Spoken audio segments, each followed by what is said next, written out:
माननीय अधिष्ठाता महोदय, क्या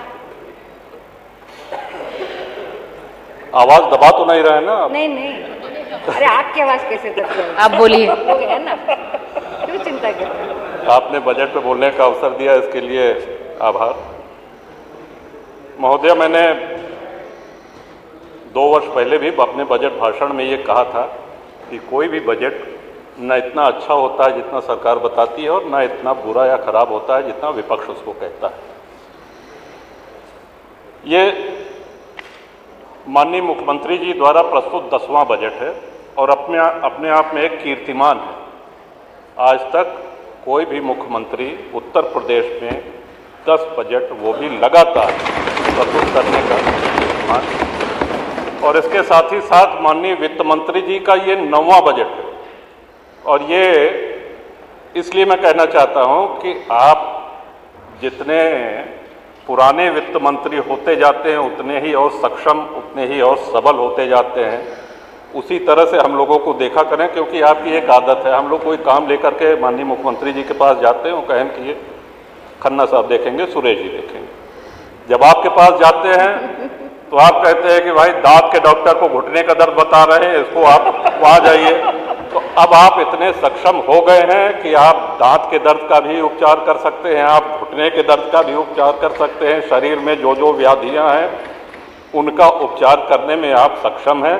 तो हम लोग आशा करते हैं कि आगे हम लोग इस तरह का जो भी जनहित में कार्य आपको बताएं, सहृदयता पूर्वक, आप कृपा पूर्वक उसको हम लोग के कहे के अनुसार उसको स्वीकृत करें।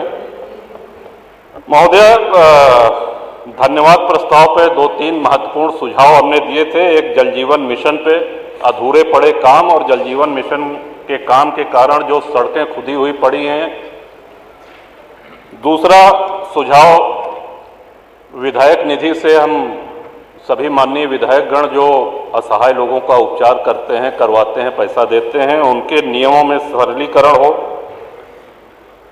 और इसी प्रकार आयुष्मान स्वास्थ्य योजना जो है उसके नियमों में कुछ शिथिलीकरण हो ताकि अधिक से अधिक लाभार्थियों को इसका लाभ पहुंच सके। ये सारी बातें मैं धन्यवाद प्रस्ताव में कह चुका हूं, तो इनको दोहराने का कोई औचित्य नहीं है, इस पर बल देना चाहता हूं। श्रीमान, सही बात है, सबसे बड़ा बजट है, सबसे बड़ी धनराशि आवंटित हुई है हमारे प्रदेश के विकास के लिए, लेकिन ये धनराशि व्यय भी हो। विजन है, नजरिया है, धनराशि बहुत बड़ी आवंटित हो गई है, 9,20,000 करोड़ या जो भी जी। लेकिन यदि ये धनराशि जनहित में व्ययहीन हो, हम सभी माननीय विधायकगण चाहते हैं, आप प्रस्ताव मांग लीजिए, 10-10, 20-20 किलोमीटर सड़कों का प्रस्ताव सभी लोग दे देंगे, उसको स्वीकृत कर दीजिए, कम से कम धन खर्च होना चाहिए। तो ये एक अनुरोध है कि शुभकामनाएं आपको, ऐतिहासिक बजट और इतना बड़ा बजट लाए, लेकिन ये धन व्यय होना चाहिए जनहित में। इसके साथ ही जल जीवन मिशन में जहां टंकियां नहीं बनी हैं या बनने के बावजूद चालू नहीं हुई है, वहां पेयजल का संकट है। हैंडपंप दिन प्रतिदिन खराब होते जा रहे हैं। हम लोगों के हाथ में अब हैंडपंप है नहीं, क्षेत्र की जनता आती है, हम लोगों से पेयजल की समस्या रखती है, लेकिन हम कुछ कर नहीं सकते। अगर नल वो रिबोर भी होना है तो वो ग्राम प्रधान के जिम्मे दे दिया गया है कि राज्य वित्त आयोग से उसको रिबोर कराएं। प्रधान जी की अपनी समस्या है, वो कहते हैं साहब इस मत से हमको और इतना पैसा देना है कि हमको रिबोर करने के लिए हमारे पास पैसा नहीं है।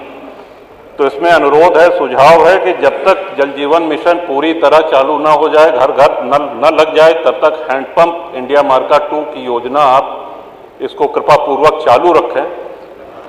गर्मी आने वाली है, पानी का स्ट्रेटा कम हो रहा है, नीचे जा रहा है, पेयजल संकट आएगा, तो इससे निदान, इसके निवारण के लिए ये आवश्यक है। इसके साथ ही इस बजट में और बजट भाषण के साथ साथ धन्यवाद भाषण में भी एक सराहनीय बात हमने देखी कि बिजली के विषय में किसी ने शिकायत नहीं करी, लेकिन आ रही है बिजली, लेकिन आप इतनी अच्छी बिजली दे रहे हैं, उसको विजिलेंस वाले पूरा चौपट करे दे रहे हैं। बिजली संकट नहीं है। 18 घंटा, 20 घंटा, 22 घंटा आ रही है बिजली, लेकिन छापे के नाम पे इतनी बदनामी हो रही है और इतनी परेशानी हो रही है लोगों को। ये गत 3 वर्ष से लगातार मैं इस सदन में कहता आ रहा हूं। थोड़े समय तक तो इसका प्रभाव देखने को मिलता है हमको। तो श्रीमान ये उम्मीद थी कि माननीय ऊर्जा मंत्री आज उपस्थित होंगे तो उनको स्वयं ये कहूंगा, लेकिन विजिलेंस के मारे जनता त्रस्त है। हमको तो लगता है, आपसे अनुरोध है पीठ से, कि इन विजिलेंस के अधिकारियों के पीछे एक और विजिलेंस की टीम आपको लगानी पड़ेगी इनकी काले कारनामों को पकड़ने के लिए, तभी क्षेत्र की जनता चैन का सांस ले सकेगी। श्रीमान, इस बजट में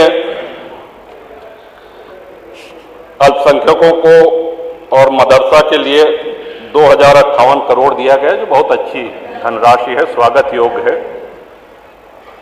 श्रीमंत, संस्कृत विश्व की प्राचीनतम भाषा है और हम सभी सनातनियों के जन्म से लेकर के और मृत्यु तक जो जो संस्कार होते हैं वो सब संस्कृत में होते हैं। जो पूजा पाठ होता है वो संस्कृत में होता है। अच्छा होता है यदि इस बजट में संस्कृत के लिए, उसके प्रोत्साहन के लिए एक अच्छी रकम यहाँ पे होती, क्योंकि संस्कृत आज दम तोड़ रही है। संस्कृत को आज राजाश्रय की आवश्यकता है, संस्कृत को आज प्रोत्साहन की आवश्यकता है। तो इस पे अगर विचार करें, अभी भी समय है कि संस्कृत में और संस्कृत के छात्रों छात्राओं को, उनको प्रोत्साहन देने के लिए प्रदेश सरकार की तरफ से एक राशि निर्धारित हो।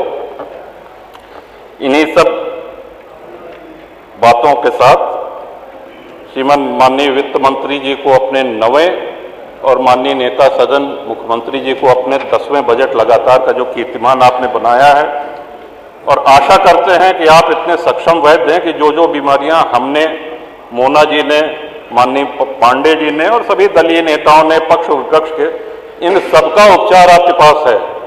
आप दवा करने में कंजूसी मत करिए। आप सक्षम हैं, आप योग्य हैं।